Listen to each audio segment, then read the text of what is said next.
you know, your background, he's a former mayor of Plattsburgh, Yes. New York, Yes. and elected 3 times. He also did a lot of things as a director of regional parks. Yes. I love that sort of background, especially when I read on the site that they may be doing with community development block grant funds, Stevens, for trails. And that's some stuff we were involved in early on during the pandemic. You know, we were out there, you know, scurrying around looking at turtles and to get trash, what have you. So I'm excited about that. At any rate, we welcome to Bridgton. Welcome to Bridgton. Thank you. And welcome to the area. And let's hear what's going on. I will be glad to do that.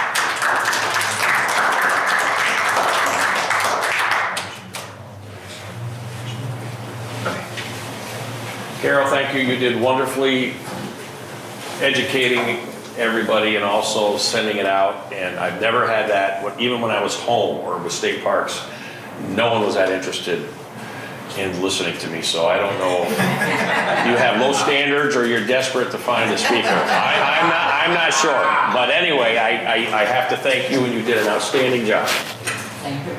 I'm a little different as some of you who I've talked with know. And I don't stand up here and tell you what I've done. I never did this in any of the speeches I gave. My style is that you already know my background, a lot of you, most of you. And if you didn't, you don't now because of Carol. What I have always done is just open up and let you ask me questions.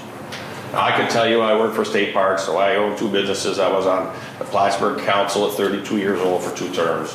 I could get into being a mayor for 3 terms, all that stuff, which I am not that interested in. But coming here was something that I was really happy that I was appointed. And since I've been here, and some of you I've met with, and I haven't stopped or forgot about what we've discussed. Trust me, and I already had that discussion here, just so you know. But everybody has been so welcoming since I've been here. And I'll make a little fun of that a little later if you want me to. But I have to tell you that Bridgton, when I did my research, has so much potential. It doesn't really need much tweaking, but your community is in a great position, our community now, because I say our, to move forward and expand, not like North Conway or Wyndham. I got that message when I was being interviewed, don't you worry. But there's potential here to make us even better as we all move forward. And I know you all know that because, you know, you're business people, you live here, you've been here, you've got people working, you've got people that are elected on our board. So I am very fortunate to be here. And I'll just say a couple things and then I'm gonna let you ask me anything you want to ask me. First of all, my philosophy has always been in public service that I work for you. And I've said that when I was interviewed. Apparently Wayne liked what I said because he put that in the paper. So, and I believe that. And I try to instill that in everybody that I've worked with, either for New York State, for Plattsburgh, or here. Because you all pay salaries and benefits to the people that, you know, us, our staff, work for you. The second thing I've always said, and this is not politically, you know, trying to make me sound so wonderful and nice, but I've always researched, observed, and then made my decisions based on what is best for the majority of residents, business owners, and taxpayers. And that everybody, where else I've been, that's what I believe in. Now, if you're not in the majority, you won't like Donny Kasprzak. That's okay. I mean, then back then they don't have to vote for me. So, but that's my firm belief. And I would hope that Washington, Albany, you know, Augusta, they all should be doing the same thing. They don't do that. And the only political thing I will say other than that is everybody keeps re-electing the same people. So then you have no right to complain if you don't try to get the people with your same philosophies. Now, that's not a perfect solution, but being a candidate for, well, 6 times, and helping governors and senators and assembly run their campaigns at times, you really have to think about or get good people to run. If you don't do that, then you shouldn't complain. Now, that's the only political thing I'm going to say. I'm not going to get into that here because I'm not in that realm anymore. Well, I deal with everything is political. All of you here, you don't think you're dealing with politics, but you are. So, other than that, I will answer any question you'd like to ask me. I will give you my honest answer, and if you don't like it, I'm sorry. There you go, Rick. No, it's interesting. You've been here how many months now? 6 months. So, in that 6 months, what have you found to be the 2 or 3 biggest challenges so far? You want issues or challenges? Challenges. Challenges, personnel. No matter where I've been, it's personnel. And people are either unhappy, there's vacancies, which I inherited a ton of vacancies. I mean, there's a lot of vacancies that were open, and we're filling them. I believe that's probably the biggest headache too. Because people are people. You know, they think they have a certain work ethic, and if somebody else comes in and has a better one and wants everybody to conform because we're working for all of you, then I don't think that's wrong to ask that. Some people don't want to change if they've been doing it for years, that they shouldn't have. But I'm not, you know, I don't have a whip and do this. But on the other hand, I have let everybody know my expectations. So some people have left. I mean, it's not because of me probably, because there was a lot of turnover in the town. Excuse me. Way before I got here. We backfilled some of them. Your mill rate, or what I used to call tax rate. I'm very sensitive to that. I'm very conservative financially. I think that's why they kept re-electing me in Plattsburgh, or they had low standards. I don't know which one it was.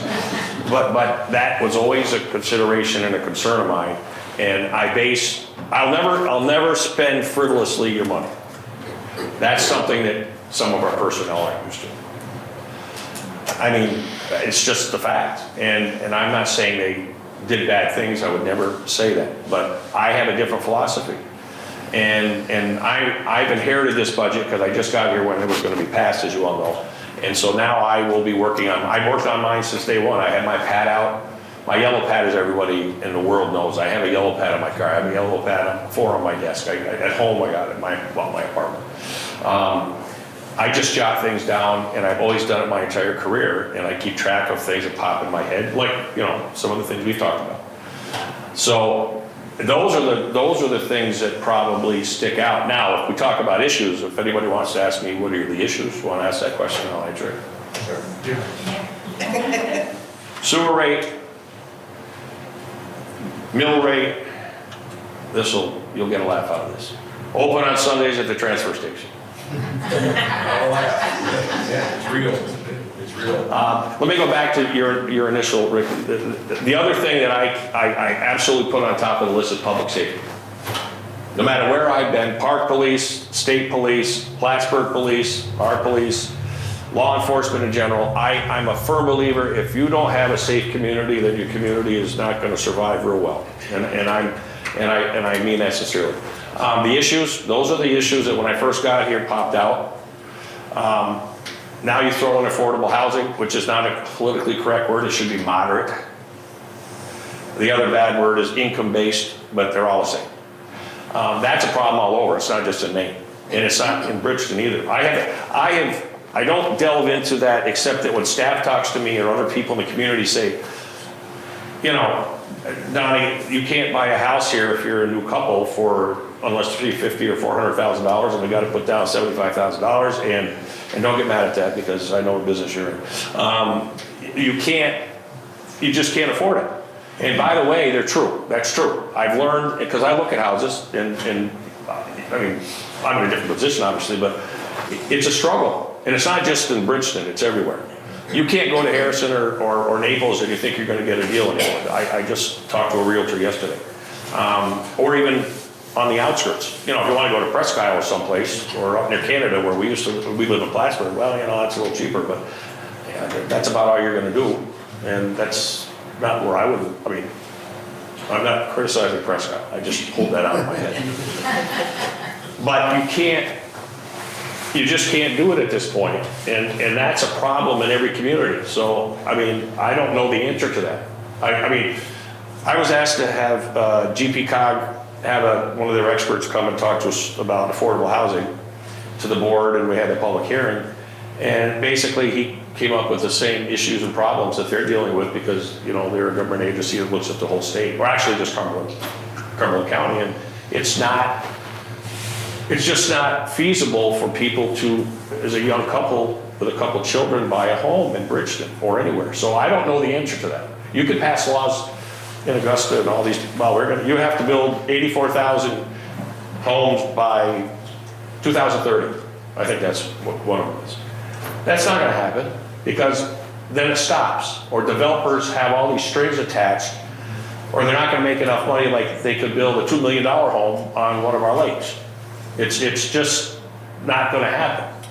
So I don't know if I was a senator, you know, governor here, or I don't know the answer to that question. So those are some of the issues and problems. Let me tell you, Plattsburgh's got 220 employees. New York State Parks, Saratoga was the third largest region. It was Long Island, Niagara Falls, and Saratoga. We were the most beautiful, thank you. Plus we got the, you know, race course and SPAC and all those things. But we had 435 employees when I was regional director. And about half of them leave because we have pools and lakes. So, you know, that particular category goes back to school and we close them. But I figured, and I've said this, I miscalculated is what I'm recently saying. I assumed with 60 employees, with 6,000 people, boy, this is gonna be easy. Let me tell you something, factually. Our percentage of issues are exactly the same or higher than those other two locations that I manage and govern. That's not a criticism, it's just a fact. And I will say, honestly, I didn't say it was gonna be easy. You know, $20 million budget, Plattsburgh's got 60 million. Our parks, well, we were the third largest, you know, park region, so, you know, there were a lot of things going on. I have to tell you, percentage is at least the same or a little higher.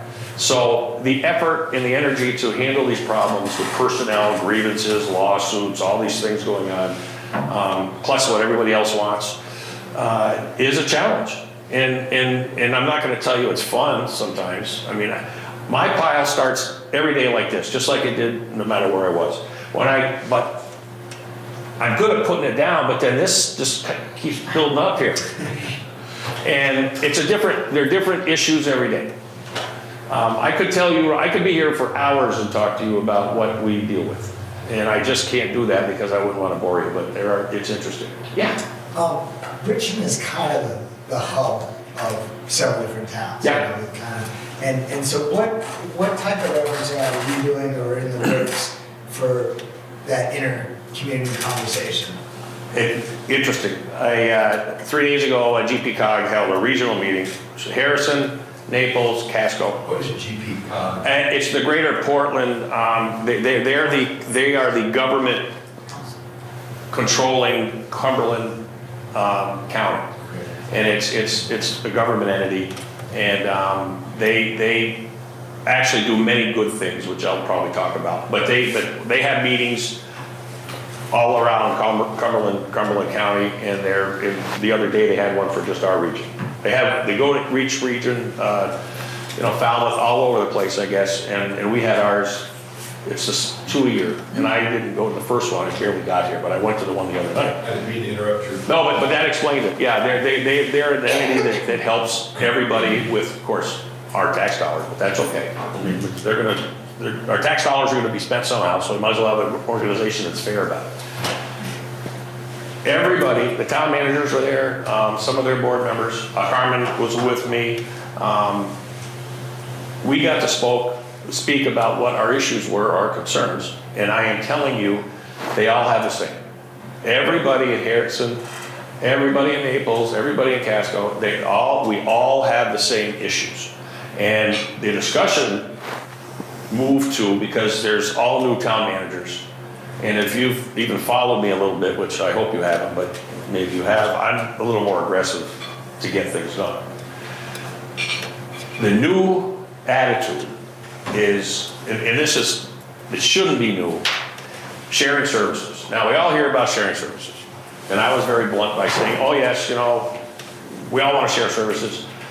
And we want to share this, we want to share that, we want, you know, EMTs, buying equipment, some of the other things that came up, harbor master, all the things, affordable housing, all these things I kind of talked earlier to you about. But I'm going to tell you, so I was very blunt, and I said, well, folks, let me tell you something. You know, you all know my background. It's all political. It's all political. Because if we buy an ambulance, or if we buy a piece of equipment, a grader, anything, together, and we get a good price because it's together. What happens if there's an accident in Harrison, and all our people go to Harrison? Because we're working together and sharing equipment. But then something happens in Bridgton. Well, we can't get there because we're over here. We can't grade your roads in Harrison because we're doing them in Bridgton or Casco or Naples. So I'm telling you from experience, it's political, territorial. And I was even more blunt by saying, all of the elected officials that are making these decisions don't make them because the people in Harrison don't vote for anybody in Bridgton. So if I'm a Bridgton board member, I'm going to make sure that we're taken care of first. You have to break through that ceiling. And I think the other day was, you know, of course I kind of led it a little bit, but then everybody was pleased, I think, that we should start those discussions seriously. So we're going to do that. Now, SALT, GP Cog has a purchasing group inside their organization, and they get the best prices for salt and sand and a few other things. Equipment they don't touch, paving they do. So that's the good thing about that organization. But then we started talking about social media and the damage that that's caused, and you know how it stirs things up for everybody if you read it and believe everything on the internet, which I hope you don't, especially about me. But I haven't been mentioned too much, so that's a good thing. At home I was. Oh boy, that was interesting. But those things were discussed, and I'm positive. As a matter of fact, I emailed yesterday to the town managers and said, you know, after Thanksgiving, I'd like to get together and talk about it. Now, I went down and talked to both chiefs of mine, because here you go, you know, we have to share services. Oh, don't talk about regionalization, Donny, you know, I said, we're having the discussion, we're gonna have this discussion, we're gonna try to improve services and save money for the taxpayers. Now, I think that's a pretty simple formula. Well, let me just tell you it's not. But you have to have strong people to, you know, to really insist on some communication, which we will have. So I'm very positive that that's going to go forward. How's it going to, what are the results going to be? I don't know. But it's going to happen, and we're going to do it behind the scenes, so to speak, and see what happens. My concern is, and I've said this to our board members, well, how come, I already know the answer to this. How come all you board members all over haven't discussed this? It takes a bunch of new rogue town managers to stir it up and see what happens. So I didn't get an answer from our folks. Well, I care about Bridgton. Oh, I know you do. Well, they elected us. I know that. I mean, I've been through that. But you have to try. I worked with the Town of Plattsburgh. I worked with the Clinton County, our county people. And there was resistance, but you know, we had more media coverage. We had 2 papers and 3 television stations, and of course, some of us got on and did that. And it brought attention to it, and then the people heard it, and they decided to tell their elected officials, let's at least pursue the discussions. And we did. I don't know if we accomplished everything we wanted, but I'm sorry. No, thank you. So my question is around the lakes, which are, they're, you know, we've got Great Lakes here. Yes, we do. You know, arguably, that's one of the most important resources in our area. It's about 80% of our tax base. Yeah, so my question to you is, you talked about your priorities and issues. I didn't hear you mention lakes, so where do lakes enter? Well, lakes are automatically, I didn't have to mention them because not only, well, how do you want me, what's the priority? Well, so environmentally or tax-wise? Really environmental. you know, I think the big issue that we're concerned about is we're surrounded by lakes Yes. that are infested with milfoil. Milfoil and everything else. Milfoil. Lake Placid, we have that problem too. Right. Or Lake Placid or Lake Champlain. And we're very lucky in Bridgton. Our lakes are very pristine. They are. And it seems to me that a priority should be to keep them pristine. And so my question is, what will the town do? What do you see in your leadership position you can do to get the town to help us maintain the pristine nature of the lakes? I'm not going to make up an answer for you. It's automatically in my mind, and I don't know budgetarily what we can do yet about that or continue to do what we're doing, but it is a priority, and it should be. We're unique in our area, and we need to continue to keep an eye on those types of things. Now, you have to work with our environmental folks, which are always knocking on the door about other things too, but their real concern, which is what they should have as a priority, is our lakes. And I think that's part of the driving force that is done very well. And they have brought that to the board and other people. So I think the pressure is on to do the right thing. And I don't mean bad pressure. I mean, it's the right thing to do.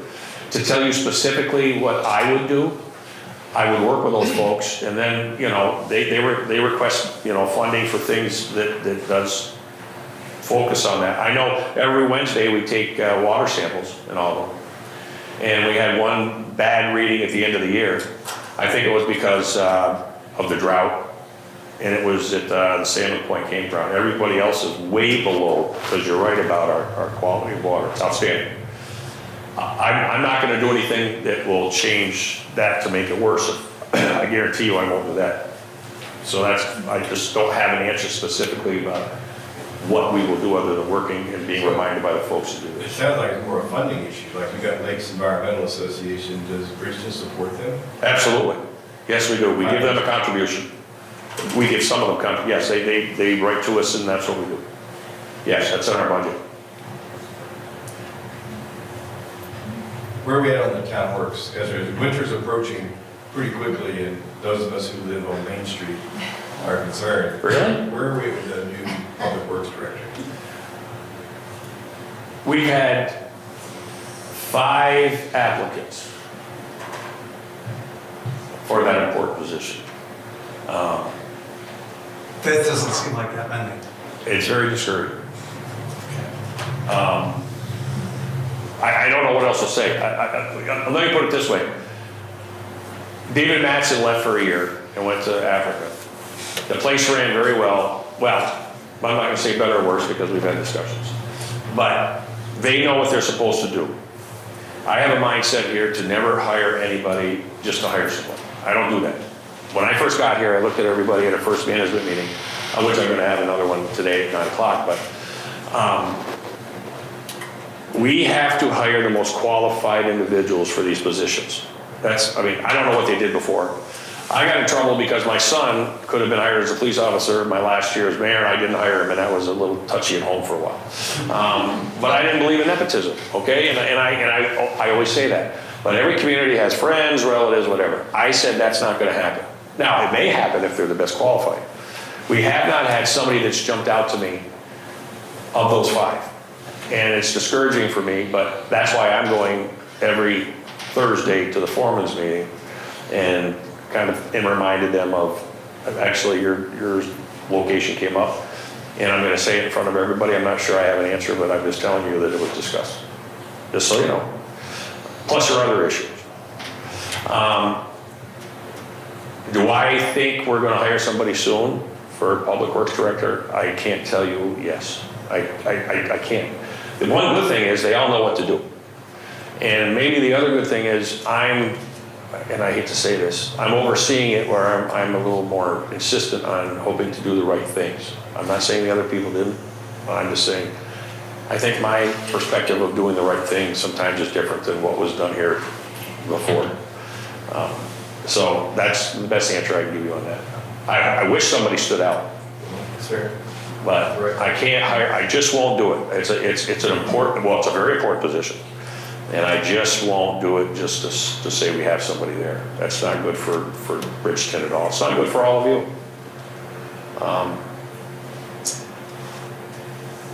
Now, come on. I got more, but I got more too. Well, Ask me. Well, what's the town doing to try and address the cost of hooking up to the new sewer system and how it has skyrocketed from what was originally promised? Well, I was waiting for somebody to ask that question. Let's go to people. Listen, when I first got here, the first month, there were several things that I listened to everybody that would see me, and we've had discussions about issues, and you too, by the way, we've talked about things. And sewer, Sundays, and mill rate. They go up and down with the importance, but sewer is it's just out there. And without boring you,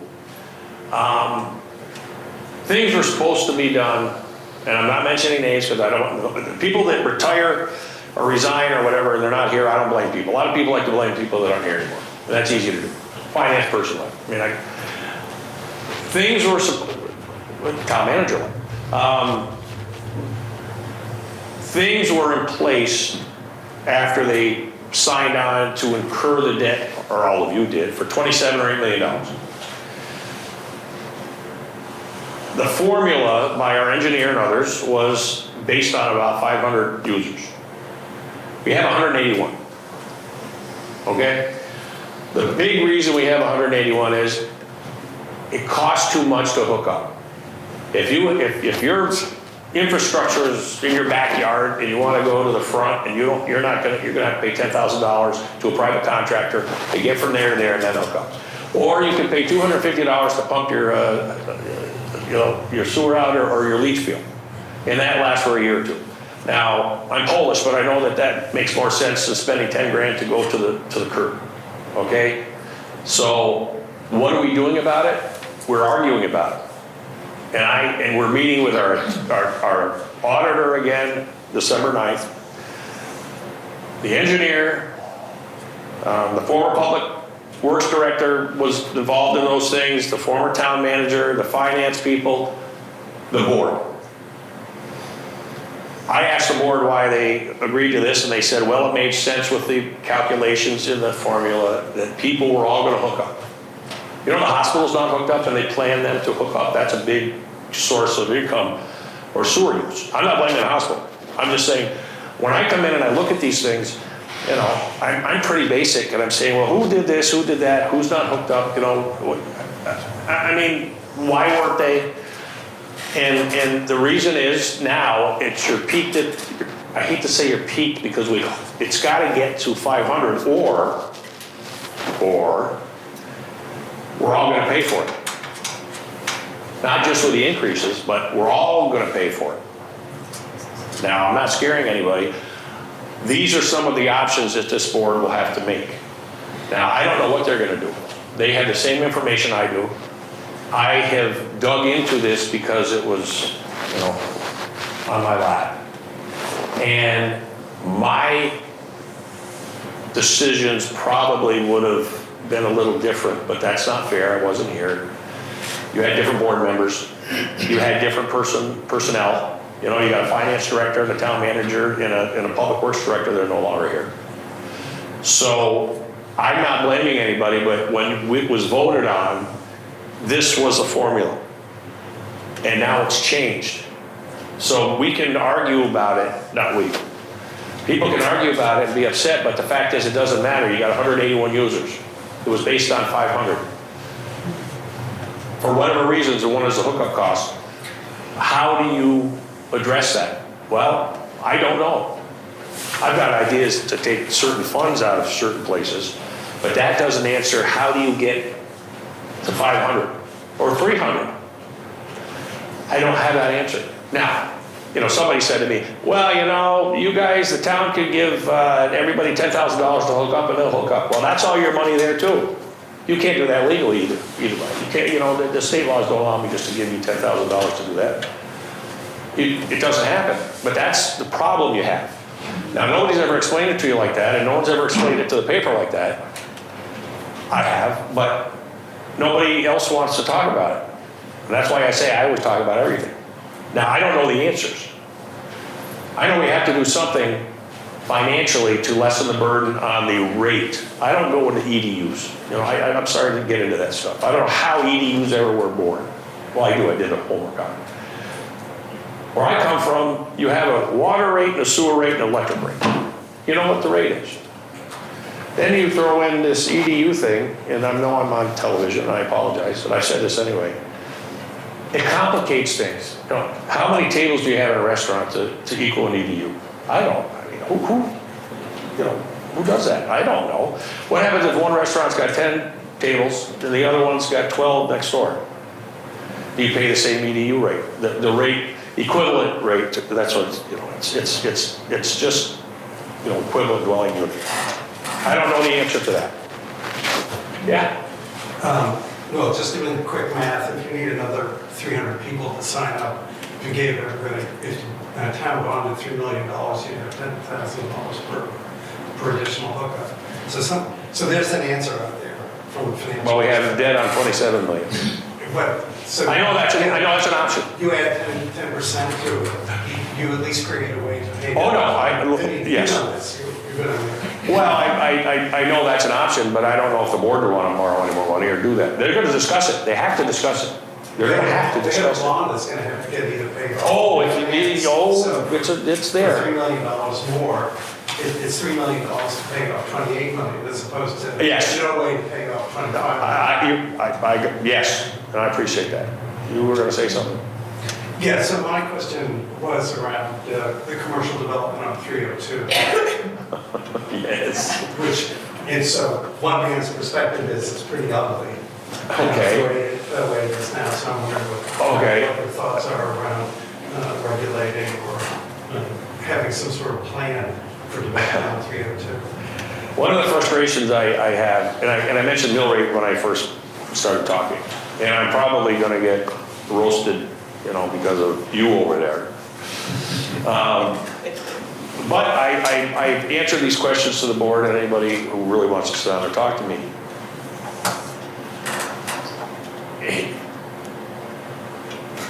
I feel, now this is probably, I'm going to get shot here, but I feel badly for taxpayers who pay more than they should. And in my opinion, which is I think a minority, and it may even be a minority position in this room, the way I think this has all been going for years is the people on the lakes pay the most taxes. And I think now, just don't, you can quote me because I'm on television, I suppose, but my feeling is there's less guilt by people that are elected to raise taxes because those people on the lakes can afford it. Which they can, quite frankly. However, because I care about all taxpayers, I don't think it's fair to keep raising taxes because people in a certain category can pay more instead of focusing on this group that can't.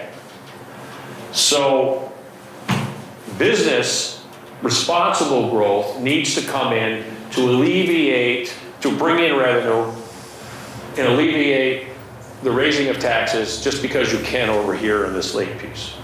Now, people think I'm crazy. Now, I told you earlier, the concern by the planning board, certain board members, we don't want to be Wyndham, we don't want to be North Conway. You don't have to be those people, although they're good, they're wonderful communities, I understand that. I drive through North Conway to go home when I go home. But the key word's responsible, and when I was interviewed, I said, so what is your philosophy on responsible growth? And I didn't get an answer. I don't know why I didn't get an answer, but I didn't get an answer because either they didn't want to tell me, or they don't believe in responsible growth, or they don't have a plan what responsible growth is. Now they kind of, you know, hemmed it on a little bit, but my feeling is this: I believe there are some holes in here in our community that deserve to service us, certain businesses. And I'm not going to tell you what I think they are because I don't want to have a debate on that either. Well, I do, but I'm not an elected official. But my concern is that they don't really think about that longer term.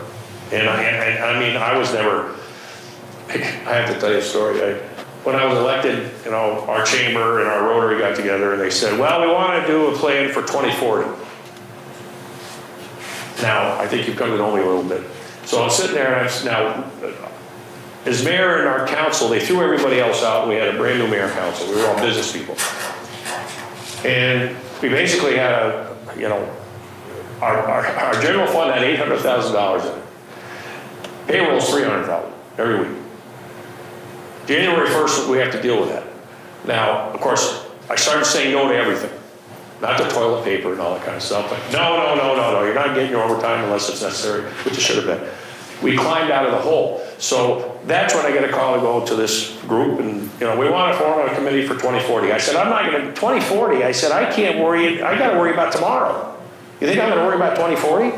So anyway, I didn't participate. Of course, I got, beaten up a little bit. But we were dealing with trying to turn Plattsburgh around, for example.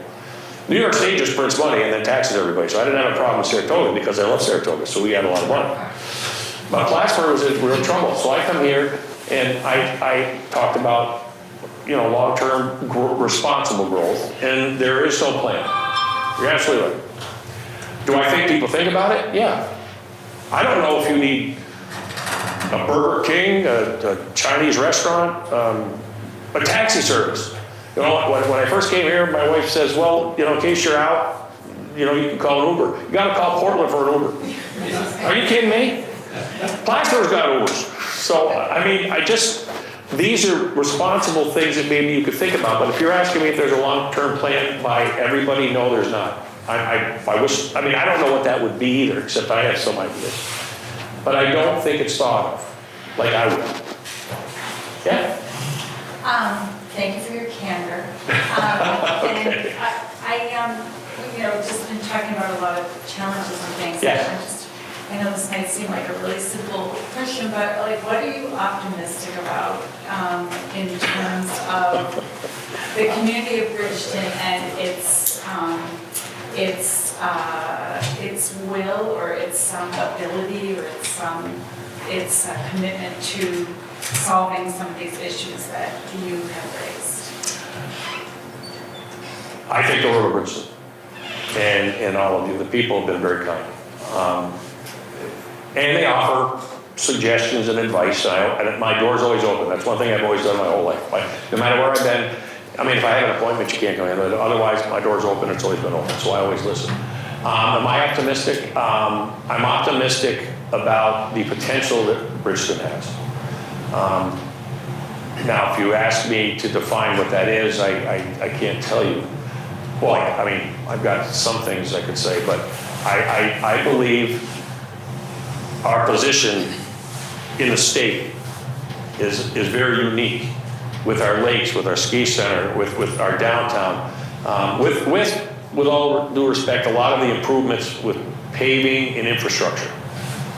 So I'm optimistic that we can draw people. I'm pessimistic about the affordability of housing for people. And if I had that answer and it was doable, I think Bridgton could really move forward. But we're not the only ones that are dealing with that. But I don't care about the other folks. I care about Bridgton. So that I'm not, it's not pessimistic. I'm just disappointed. On the disappointment side, now I'll get into the positive side. I can't imagine, Plattsburgh had their own municipal electric company, and we handled everybody in Plattsburgh. Our kilowatt hour was 4.5 cents per kilowatt because we still do, we have a long-term contract with Quebec and it goes to Buffalo when it comes through the lines to Plattsburgh. We're the largest municipal owner, there's 11 members. New York State Electric and Gas is 14.5 cents per kilowatt. Central Maine is the only game in town. And if I was a business person or even a resident, which I am now, I can't believe it. And I raised that at the regional meeting the other night. And I said, aren't you people outraged at the electric rates? And well, it's the only thing we can do. Well, then let's go talk to all these people in Augusta and pound them, But they just accepted it. Bridgton doesn't control our water. It's the Bridgton, you know, the water district was set up when Paul Revere was here probably, I don't know, but it was that long ago. And it's just, they control it. I don't mean in a bad sense, but the town doesn't have their own water system. And those types of things, and I hate to tell you, we're working to fix a sewer problem that was not gonna really be fixed, I don't think, the way it should be. So you've got electric, water, and sewer, we're not really in control of. Those are the negatives. The positives are you have great people, you have people that wanna come here, we have lakes that are beautiful, we have a ski mountain 10 minutes away, and we're not like the other people. And that's, so I'm optimistic, I just don't know if I can make the changes that I would personally like to make. I get a little bit impatient on some of them. Donny, we've run out of time. Can we invite you back in January or February? You can invite me back anytime that you're desperate to have us to speak. That's a great suggestion. Anytime you want. And if you want to ask follow-up questions, find me. My office is there. Thank you. I'm sorry I rambled. No, that's great. I hope I answered some questions. This is just a little, Oh, that's not a necessary. little something from the Rotary Club. Thank you. We're not bragging here, I promise. Thank you.